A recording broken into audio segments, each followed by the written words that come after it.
कहानी की शुरुआत में हम देखते हैं कि एक फैमिली शहर से दूर एक नए घर में शिफ्ट होती है। ये घर जंगल के बीचों बीच होता है जहां आसपास कोई दूसरा घर नहीं होता। इस फैमिली का हेड, जिसका नाम रॉजर है, उसे ये घर काफी कम कीमत में मिला होता है और जब ये लोग अपना सारा सामान घर के अंदर रख लेते हैं तब इनका डॉग दरवाजे पर रुक जाता है और घर के अंदर नहीं आता, जैसे उसने कोई चीज देख ली हो। अब ये लोग अपने डॉग को जबरदस्ती घर के अंदर लाने की कोशिश करते हैं, लेकिन वो डॉग किसी भी कीमत पर घर के अंदर आने को तैयार नहीं था और वह डॉग बहुत ज्यादा डरा हुआ था। ऐसे लग रहा था कि जैसे उस डॉग ने घर के अंदर कोई खतरनाक चीज देख ली हो, लेकिन वह खतरनाक चीज बाकी लोगों को नजर नहीं आ रही हो। अब काफी कोशिश के बाद भी जब वह डॉग घर के अंदर नहीं आता तब ये लोग उसे बाहर ही छोड़ देते हैं और एक नए घर में आकर रॉजर की बेटियां काफी खुश होती हैं और ये तीनों आंख मिचौली गेम खेलने लगती हैं। वहीं इनके घर के बाहर एक झील होती है और झील के किनारे एक बहुत पुराना पेड़ होता है जहां रॉजर की सबसे छोटी बेटी अप्रैल को एक खिलौना मिलता है, जिसे पाकर अप्रैल काफी खुश होती है। वहीं दूसरी तरफ लड़कियों ने आंख मिचौली की गेम स्टार्ट कर दी होती है और क्रिस्टीन अपनी आंखों पर पट्टी बांधकर अपनी बहनों को ढूंढ रही होती है। क्रिस्टीन जब अपनी बहन को पकड़ने के लिए एक स्टोर की तरफ जाती है तभी उनसे एक लकड़ी का टुकड़ा टूट जाता है और जब ये लोग उस लकड़ी के सुराख में से अंदर देखते हैं तो इन्हें पता चलता है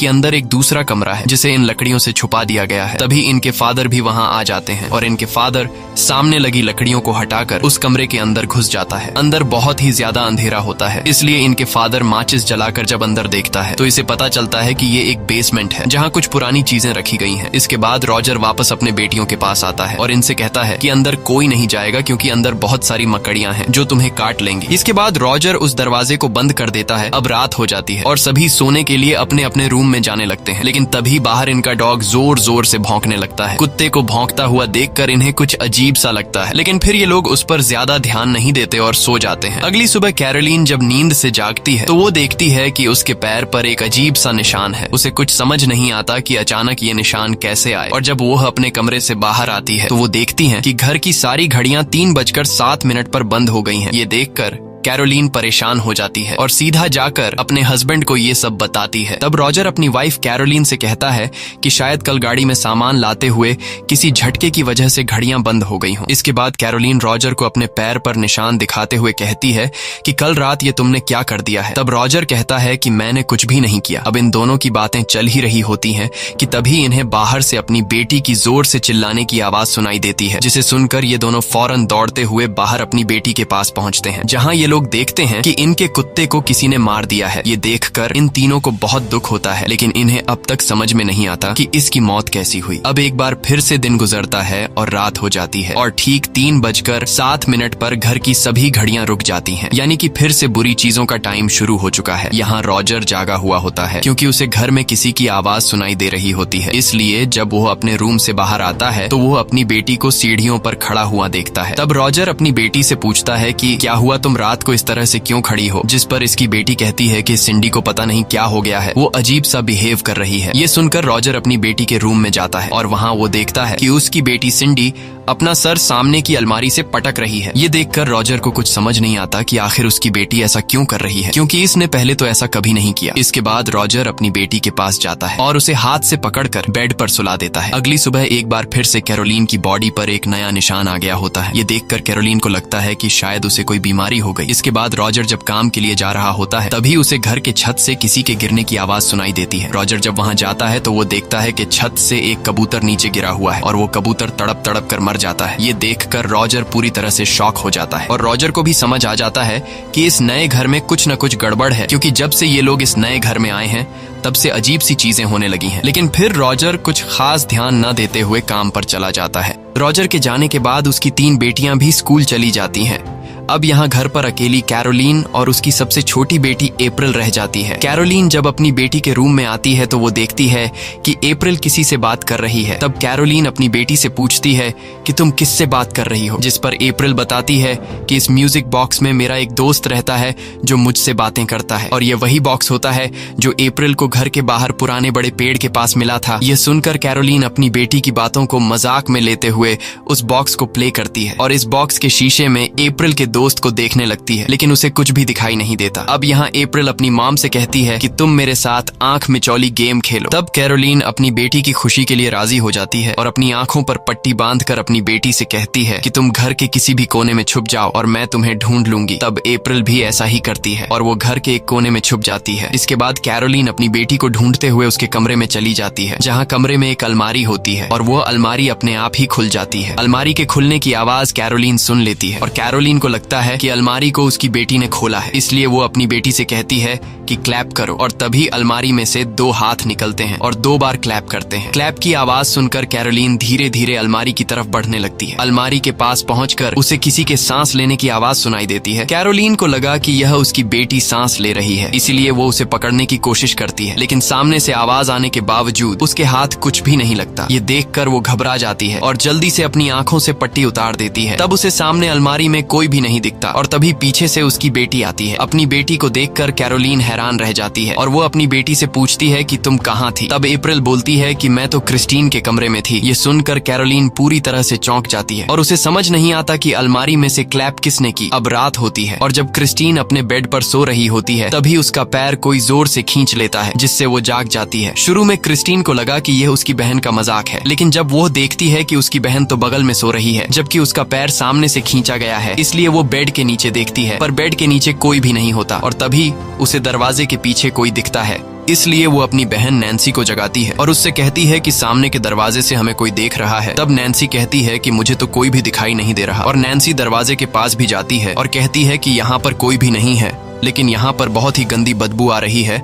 और तभी क्रिस्टीन नैन्सी को बोलती है कि वो तुम्हारे पीछे खड़ा है। अब जैसे ही नैन्सी पीछे मुड़कर देखने वाली होती है तभी अचानक दरवाजा जोर से बंद हो जाता है। यह देखकर दोनों बहनें जोर से चिल्लाने लगती हैं। इनकी आवाज सुनकर रॉजर और कैरोलीन दौड़कर उनके पास आते हैं और उनसे पूछते हैं कि क्या हुआ। तब क्रिस्टीन बताती है कि सोते वक्त किसी ने मेरा पैर खींचा, लेकिन रॉजर उसकी बात सीरियस नहीं लेता और उससे कहता है कि शायद तुमने कोई सपना देखा होगा। मगर क्रिस्टीन कहती है कि वो कोई सपना नहीं था, बल्कि वो मेरे सामने आया और उसने कहा कि मैं तुम्हारी पूरी फैमिली को खत्म कर दूंगा। लेकिन रॉजर और कैरोलीन को लगा कि हमारी बेटी ने कोई बुरा सपना देखा है, इसलिए यह दोनों अपनी बेटी के रूम से चले जाते हैं और हम रात के वक्त इनके घर को देखते हैं जो बिल्कुल एक सुनसान जगह पर होता है। यहाँ हम कैरोलीन को देखते हैं जिसे नींद नहीं आ रही होती क्योंकि उसकी बॉडी पर हर रोज एक नया निशान पड़ने की वजह से वो परेशान हो रही होती है और उसे लगता है कि शायद उसे कोई मेडिकल प्रॉब्लम है। तभी उसे कमरे के बाहर से वही क्लैप की आवाज सुनाई देती है जो कुछ दिन पहले उसने अपनी बेटी के साथ आंख मिचौली की गेम खेलते हुए सुना था। इसलिए वो बाहर आती है, लेकिन बाहर कोई भी नहीं होता और अब वो जैसे ही सीढ़ियों के पास पहुंचती है तभी सीढ़ियों पर जितनी भी फोटोज लगी हुई थी वो अपने आप ही एक एक करके सब गिरने लगती हैं। ये देखकर कैरोलीन घबरा जाती है और नीचे आती है, लेकिन नीचे भी उसे कोई नजर नहीं आता। तभी उसे बेसमेंट से वही क्लैप की आवाज सुनाई देती है, जिसे सुनकर कैरोलीन बेसमेंट की तरफ जाने लगती है और बेसमेंट के पास पहुंचकर वो देखती है कि बेसमेंट का दरवाजा खुला हुआ है। अब इससे पहले कि कैरोलीन कुछ समझ पाती तभी पीछे से उसे धक्का लगता है और कैरोलीन सीढ़ियों से होते हुए सीधा नीचे बेसमेंट में गिर जाती है। बेसमेंट के अंदर उसे कोई भी नजर नहीं आता और तभी एक बॉल उसकी तरफ आकर गिरता है। यह देखकर कैरोलीन बहुत ज्यादा घबरा जाती है। अब कैरोलीन बेसमेंट से निकलने की कोशिश करती है, लेकिन तभी बेसमेंट का दरवाजा भी अपने आप ही बंद हो जाता है और बेसमेंट में रोशनी के लिए जो लाइट लगी हुई थी वो भी बुझ जाती है। लाइट के बंद होने के बाद अचानक बेसमेंट में से एक बच्चे की हंसने की आवाज आती है, जिसे सुनकर कैरोलीन बहुत ज्यादा डर जाती है और वो जल्दी से माचिस की एक तीली जलाकर थोड़ी बहुत रोशनी कर लेती है। लेकिन तभी कैरोलीन के पीछे से 2 हाथ आकर क्लैप करते हैं। यह देखकर कैरोलीन जोर से चीखती है। वहीं दूसरी तरफ सिंडी फिर से नींद में खड़ी होकर सामने की अलमारी से अपना सर मार रही होती है और उसके सर के ठक ठक की आवाज से उसकी दूसरी बहन जाग जाती है और वो सिंडी को पकड़कर बेड पर सुला देती है। लेकिन तभी फिर से अलमारी के अंदर से वही टक टक की आवाज आती है, जिसे सुनकर एंडी अपनी छोटी बहन सिंडी को देखती है जो कि सो रही होती है और यह देखकर एंडी घबरा जाती है क्योंकि पहले तो सिंडी अपना सर अलमारी से पटक रही थी, लेकिन पता नहीं अब भी कौन अलमारी से टक टक की आवाज कर रहा है। अब यह सब जानने के लिए एंडी जाकर अलमारी खोल देती है, लेकिन अंदर कोई भी नहीं होता और तभी बेड से सिंडी देखती है कि अलमारी के ऊपर एक औरत बैठी हुई है जो बहुत ही ज्यादा भयानक दिख रही है और तभी वो औरत एंडी पर कूद जाती है, जिससे यह दोनों लड़कियां जोर से चिल्लाने लगती हैं। उसी वक्त बाहर रॉजर काम से लौट रहा होता है और रॉजर अपनी बेटियों की चीखने की आवाज सुनकर दौड़ते हुए घर पर आता है। घर के अंदर आते ही उसे अपनी वाइफ कैरोलीन की बेसमेंट से आवाज आती है। तब रॉजर जल्दी से बेसमेंट का दरवाजा खोलकर अपनी वाइफ को बाहर निकाल लेता है, जिसके इसके बाद यह दोनों ऊपर अपनी बेटियों के रूम की तरफ जाने लगते हैं। ऊपर वाले रूम में पहुंचकर यह लोग देखते हैं कि उनकी बेटियां बहुत ज्यादा घबराई हुई हैं। रॉजर अपनी बेटियों से कहता है कि मुझे कोई बताएगा कि आखिर यहाँ पे क्या हुआ है। तब उसकी बेटियों के साथ यहाँ जो कुछ हुआ था वो सब कुछ रॉजर की बेटियां उसे बता देती हैं। साथ ही उसकी वाइफ भी रॉजर को बेसमेंट का सारा किस्सा बताती है। ये सब सुनकर रॉजर और उसकी पूरी फैमिली समझ जाती है कि इस घर में कुछ ऐसा है जो बहुत ही ज्यादा खतरनाक है। इसलिए अगले दिन रॉजर और उसकी वाइफ कैरोलीन एक कपल के पास जाते हैं, जिसमें से हस्बैंड का नाम एडम और उसकी वाइफ का नाम सोफिया है। ये दोनों पैरानॉर्मल एक्सपर्ट होते हैं जो भूत, शैतान या किसी सोल को काबू कर सकते हैं। यहाँ कैरोलीन एडम और सोफिया से कहती है कि मेरे घर में अजीब सी घटनाएं हो रही हैं, इसलिए आप दोनों मेरे घर पर आइए, हमें आपकी मदद की जरूरत है। लेकिन एडम और सोफिया इनके घर पर आने से इनकार कर देते हैं क्योंकि उन्हें लग रहा था कि यह इनका वहम हो सकता है। लेकिन यहाँ कैरोलीन बार बार इन दोनों से रिक्वेस्ट करती है और कहती है कि अगर तुम दोनों हमारे घर पर नहीं आए तो वो शैतान हमारी बेटियों को मार देगा। यह सुनकर एडम और सोफिया कैरोलीन की बात को सीरियस ले लेते हैं और इनके घर पर आने के लिए राजी हो जाते हैं। कुछ देर बाद यह दोनों कैरोलीन के घर पर पहुंच जाते हैं। घर पहुंचने के बाद इन दोनों को बताया जाता है कि जैसे ही यहाँ रात को 3:07 होते हैं तब सभी घड़ियां रुक जाती हैं और पूरे घर में से गंदी बदबू आना शुरू हो जाती है। साथ ही अजीब सी आवाजें भी आने लगती हैं। ये सब सुनकर एडम बताता है कि जितनी भी चीजें तुम लोगों ने अभी हमें बताई ये सब एक शैतान की निशानियां हैं। अब यहाँ इनके घर को एक्सप्लोर करते हुए एडम को पता चलता है कि इस घर में एक बेसमेंट भी है। ये पता चलते ही एडम और सोफिया बेसमेंट में जाते हैं। बेसमेंट में जाने के बाद सोफिया को अजीब से आवाजें सुनाई देती हैं, जिसे सुनकर सोफिया समझ जाती है कि यहाँ कोई बहुत ही खतरनाक चीज रहती है। इसके बाद ये सभी खाना खाने के लिए टेबल पर बैठ जाते हैं और यहाँ एडम माइक ऑन करके रिकॉर्डिंग स्टार्ट कर देता है। जिसके बाद एडम रॉजर से पूछता है कि जब यहाँ पर इतना कुछ हो रहा था तो तुम इस घर को छोड़कर गए क्यों नहीं। तब रॉजर बताता है कि मेरे पास जितने भी पैसे थे वो मैंने सब इस घर को खरीदने में लगा दिए, इसलिए अब मेरे पास और इतने पैसे नहीं हैं कि मैं एक दूसरा नया घर खरीद कर उसमें रह सकूं। दूसरी तरफ सोफिया घर की सबसे छोटी बेटी अप्रैल से बातचीत करती है और उससे पूछती है कि तुम्हारी मॉम ने मुझे बताया कि तुम किसी से बात करती हो। तब अप्रैल जवाब देती है कि वो मेरा दोस्त है और उसका नाम रोरी है और रोरी इस खिलौने में रहता है। ये सुनकर सोफिया अप्रैल से वह खिलौना लेती है और वह जब उस म्यूजिक बॉक्स को प्ले करती है तब उसे सच में म्यूजिक बॉक्स के सामने वाले शीशे में एक छोटा बच्चा दिखाई देता है। ये देखकर सोफिया अप्रैल से पूछती है कि तुम्हें यह खिलौना कहाँ पर मिला। तब अप्रैल बताती है कि मुझे यह खिलौना बाहर झील के किनारे पर खड़ा एक बड़े पेड़ के पास मिला। यह सुनकर सोफिया एडम के साथ सीधा उस बड़े पेड़ के पास आती है जहाँ पर अप्रैल को वह खिलौना मिला था और तभी सोफिया को कुछ ऐसा दिखाई देता है जिससे वो पूरी तरह से घबरा जाती है। यहाँ सोफिया एक औरत को देखती है जो उस बड़े पेड़ से लटकी हुई होती है। अब यहाँ सोफिया को धीरे धीरे सब कुछ समझ आने लगा था, इसलिए ये दोनों अंदर आते हैं और कैरोलीन से कहते हैं कि हमें तुम्हारे घर को पवित्र करना होगा। वैसे तो यहाँ पर बहुत सारी आत्माएं हैं, लेकिन यहाँ पर एक काला साया है जिसने आपके घर और इस घर की जमीन पर कब्जा कर लिया है और वह काला साया बहुत ही ज्यादा पावरफुल और खतरनाक है। साथ ही वह बताती है कि जब मैं आपके घर के अंदर आई थी तो मैंने उसी वक्त इस काले साये को देख लिया था। वो आपके पीछे खड़ी थी और दूसरी बार मैंने उसे तुम्हारी बच्चियों के पीछे देखा। ये काला साया तुम्हारी फैमिली के साथ जुड़ चुका है, इसलिए अगर तुम इस घर को छोड़कर चले भी जाओ तो काला साया तुम्हारा पीछा नहीं छोड़ेगी, क्योंकि अब उस काले साये ने तुम सभी लोगों को कब्जे में ले लिया है। तब रॉजर पूछता है कि अब हमें क्या करना होगा, जिस पर एडम जवाब देता है कि हमें इस घर में एक्सोर्सिज्म करना होगा। लेकिन यह सब करना इतना आसान नहीं, क्योंकि सबसे पहले हमें सबूत इकट्ठे करने होंगे कि इस घर में सच में काला साया है और फिर सबूत मिलने के बाद हमें उसे चर्च में देना होगा और चर्च का पादरी सबूत देखने के बाद ही यहाँ आकर एक्सोर्सिज्म करेगा। अब यहाँ एडम कहता है कि हमें ज्यादा देर तक यहाँ नहीं रुकना चाहिए, क्योंकि वह साया जो तुम्हें नुकसान पहुंचाना चाहता है हम उसके लिए खतरा हैं और वह कभी नहीं चाहेगा कि हम यहाँ पर ज्यादा देर तक रुकें। इसलिए ये दोनों वहाँ से चले जाते हैं और जब ये दोनों अपने घर पर पहुंचते हैं तब एडम रिकॉर्डिंग ऑन करके सुनता है जो उसने रॉजर के घर पर रिकॉर्ड की थी। लेकिन अजीब बात ये थी कि उस रिकॉर्डिंग में एडम के अलावा और किसी की भी आवाज नहीं थी। ये देखकर ये लोग समझ जाते हैं कि वो काला साया बहुत ही ज्यादा पावरफुल है और वो हर एक चीज पर कंट्रोल कर सकता है। अब यहाँ सोफिया एडम को उस घर की सारी सच्चाई बताने लगती है कि 1971 में उस घर में 2 कपल रहा करते थे और उस आदमी की वाइफ शैतान की पूजा किया करती थी और वो औरत काले जादू पर विश्वास रखती थी। लेकिन इस बारे में उस औरत के हस्बैंड को कुछ पता नहीं था और एक दिन उस औरत ने शैतान को खुश करने के लिए अपने 7 साल के बच्चे को जलाकर उसकी बलि दी थी। और जब इस बात की खबर उस औरत के हस्बैंड को लगी तो उस आदमी ने अपनी वाइफ को बाहर झील के किनारे उस बड़े पेड़ पर लटकाकर मार डाला। और जब वह आदमी अपनी वाइफ को मार रहा था तब उस टाइम घड़ी पर 3:07 हो रहे थे और बस उस दिन के बाद से उस घर में बुरी चीजें शुरू हो गई। इसके बाद उस घर में जो कोई भी आता तो उस औरत की आत्मा उन लोगों को मार डालती। उस बुरी आत्मा ने एक बच्चे और एक नौकरानी को भी मार दिया है, इसीलिए अब इस घर में और भी बहुत सारे आत्माएं रहती हैं। अब इन दोनों की बातें चल ही रही होती हैं कि तभी इन्हें रिकॉर्डर पर उस काले साए की आवाज सुनाई देती है। और जब ये लोग घड़ी की तरफ देखते हैं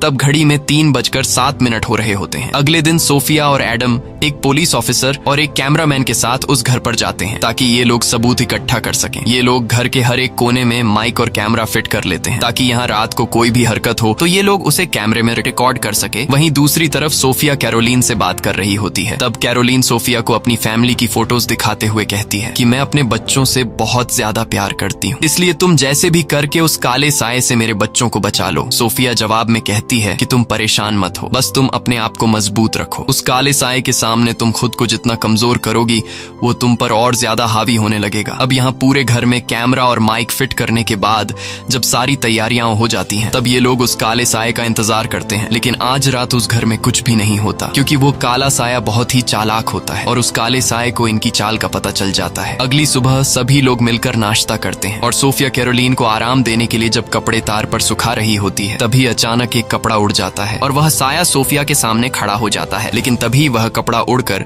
सीधा कैरोलीन के कमरे की खिड़की से जाकर चिपकता है। लेकिन जैसे ही वह कपड़ा खिड़की से हटता है सोफिया को उस काले साए का चेहरा साफ दिखाई देता है और अब वह काला साया कैरोलीन के कमरे में घुस चुका होता है। इसलिए सोफिया दौड़ते हुए कैरोलीन के कमरे की तरफ जाने लगती है। लेकिन इससे पहले कि सोफिया कैरोलीन के कमरे तक पहुंच पाती तब तक वह काला साया कैरोलीन के मुंह में एक ब्लैक कलर का लिक्विड डालकर कैरोलीन को पूरी तरह से खुद के कंट्रोल में कर लेता है। कैरोलीन जब जागती है तो उससे कुछ पता नहीं चलता कि उसके साथ क्या हुआ, बल्कि उसे लगा कि शायद उसने कोई बुरा सपना देख लिया है। अब एक बार फिर से रात हो जाती है और सभी लोग एक बार फिर से सबूत इकट्ठा करने के इंतजार में बैठे होते हैं। यहाँ इनके साथ जो पुलिस ऑफिसर होता है वह कमरे से बाहर चला जाता है और सभी लोगों को बेवकूफ समझने लगता है क्योंकि पुलिस ऑफिसर को भूत प्रेत पर विश्वास नहीं था। और तभी पुलिस ऑफिसर को एक लड़की की आवाज सुनाई देती है। पुलिस ऑफिसर जब यहाँ वहाँ नजर घुमाता है तब उसके सामने वही नौकरानी आती है जिसे यहाँ पर मार दिया गया था। वह नौकरानी उस पुलिस ऑफिसर को अपने दोनों कटे हुए हाथ दिखाती है और पुलिस ऑफिसर से कहती है कि देखो ये तुमने क्या कर दिया। ये देखकर पुलिस ऑफिसर की सारी हिकड़ी निकल जाती है और वह चिल्लाते हुए दौड़कर बाकी लोगों के पास पहुंच जाता है और उनसे कहता है कि मैंने यहाँ पर भूत देख लिया है। और तभी यहाँ रॉजर की बेटी सिंडी फिर से नींद में चलने लगती है। लेकिन अजीब बात ये होती है कि कैमरा अपने आप ही उसकी फोटोज लेने लगता है। ये देखकर सभी लोग धीरे धीरे सिंडी के पीछे जाने लगते हैं और सिंडी नींद में सीढ़ियों पर चढ़ते हुए आगे बढ़ती है। इस दौरान फिर से कैमरा अपने आप ही उसका फोटो शूट कर लेता है। इसके बाद सिंडी एक रूम के अंदर चली जाती है और दरवाजा अपने आप बंद हो जाता है। अब ये सभी लोग दौड़कर उस कमरे के पास आते हैं और दरवाजा खोलने की कोशिश करते हैं लेकिन दरवाजा नहीं खुलता। अच्छी बात ये होती है कि जिस कमरे के अंदर सिंडी चली गई होती है उस कमरे में इन लोगों ने माइक फिट कर दिए थे और अब ये लोग उस कमरे की रिकॉर्डिंग सुनने लगते हैं जहां इन्हें एक बच्चे की आवाज सुनाई देती है और वह बच्चा सिंडी से कहता है कि तुम मेरे पीछे आओ। अब यहाँ रॉजर को अपनी बेटी की फिक्र हो रही थी, इसलिए वह एडम के साथ मिलकर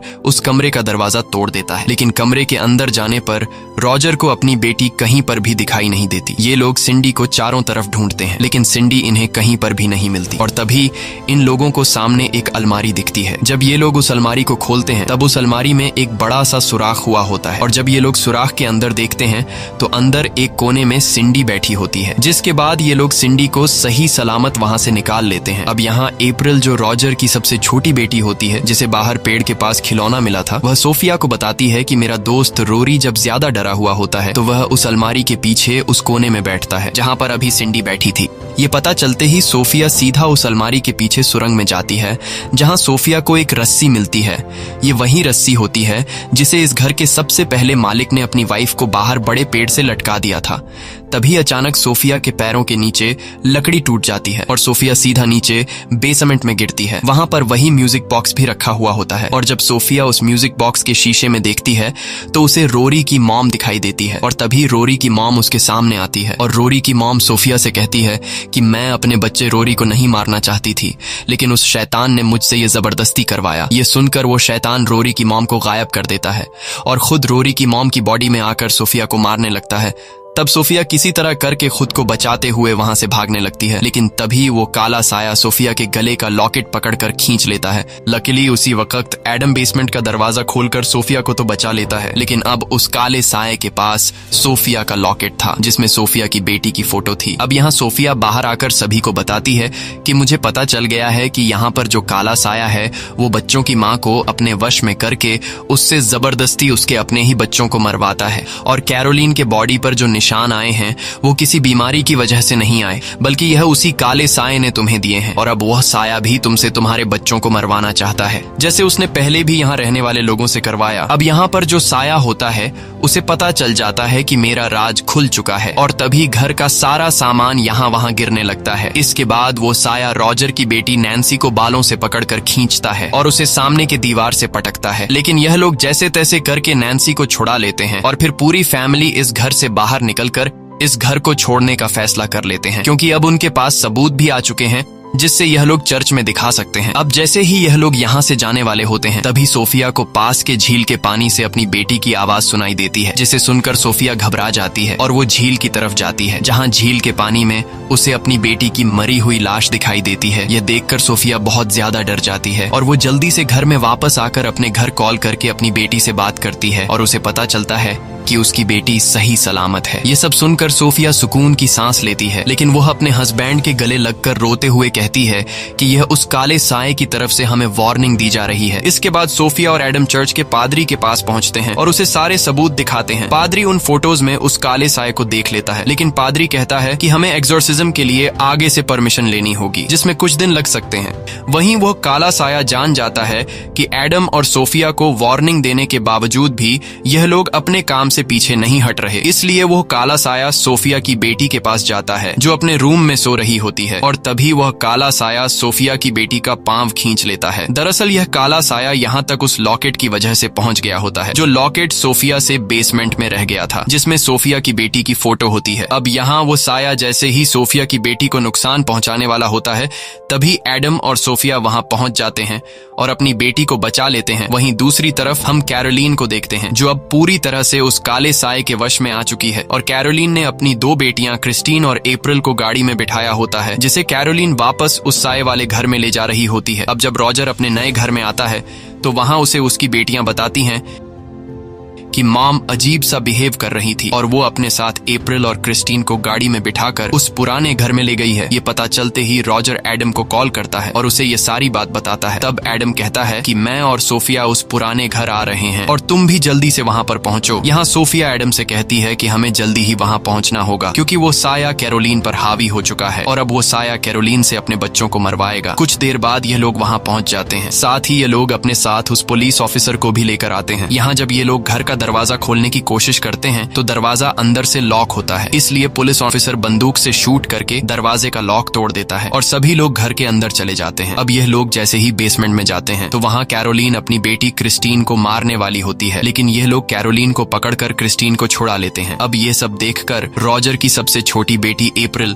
घर के किसी कोने में छुप जाती है और यह सभी लोग कैरोलिन को पकड़कर घर के बाहर लाने की कोशिश करते हैं, लेकिन जैसे ही कैरोलिन घर के बाहर कदम रखती है तब उसके चेहरे पर अजीब से निशान निकल आते हैं, जिससे वो बुरी तरह से जलने लगती है। यह देखकर सोफिया समझ जाती है कि वो काला साया कैरोलिन को घर से बाहर जाने नहीं देगा। अगर हम इसे जबरदस्ती करके बाहर ले गए तो ये मर जाएगी, इसलिए यह लोग कैरोलिन को छोड़ देते हैं और इनके छोड़ते ही कैरोलिन को वो साया खींचकर बेसमेंट में ले जाती है। इसके बाद ये सभी लोग कैरोलिन के पीछे बेसमेंट में जाते हैं, जहाँ कैरोलिन बहुत ज्यादा गुस्से में होती है और इन लोगों से कंट्रोल नहीं होती। तभी कैरोलिन उस पुलिस ऑफिसर को काट लेती है, जिससे उस पुलिस ऑफिसर के कान से खून निकलने लगता है। पर ये लोग जैसे तैसे करके कैरोलिन को पकड़कर उसे कुर्सी के साथ बांध लेते हैं।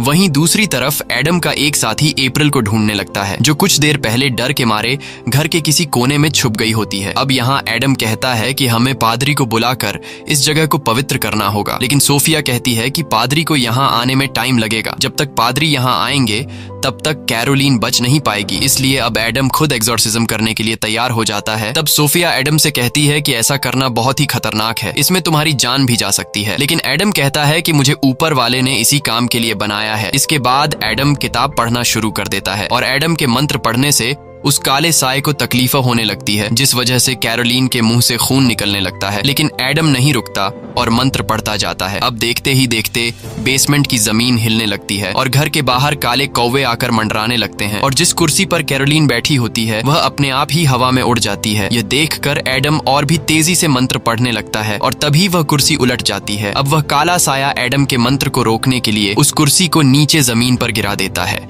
जिससे वह कुर्सी टूट जाती है और कैरोलीन आजाद हो जाती है। वहीं दूसरी तरफ एडम का जो साथी अप्रैल को ढूंढ रहा होता है उससे अप्रैल मिल जाती है और एडम का साथी जोर से बोलता है कि मुझे अप्रैल मिल चुकी है।